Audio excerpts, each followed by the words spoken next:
पंजगूर में university of Makran के students मुहीम खान, फैसल अहमद, माहल बलोच और दीगर ने यूनिवर्सिटी में पुरहुजूम प्रेस कॉन्फ्रेंस से खिताब करते हुए कहा कि यूनिवर्सिटी ऑफ मकरान पंजगूर बुनियादी सहूलियात से महरूम है। यूनिवर्सिटी में पीने के लिए ठंडा पानी नहीं है, तलबा बाहर जाकर पीने का पानी खरीदते हैं। उन्होंने कहा कि जब बिजली जाती है तो जनरेटर नहीं चलाए जाते हैं, जिससे इस गर्मी में तलबा को शदीद मुश्किलात का सामना करना पड़ता है। न मोटरसाइकिल पार्किंग है, न कैंटीन में सहूलियात मौजूद हैं, क्लासेस में प्रोजेक्टर मौजूद नहीं है, जिसकी वजह से तलबा को प्रेजेंटेशन देने में मुश्किलात का सामना है।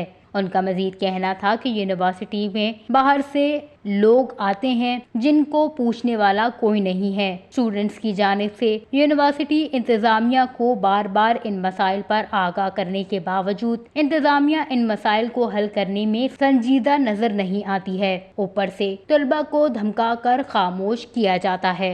Watch news, Panjgur, Balochistan.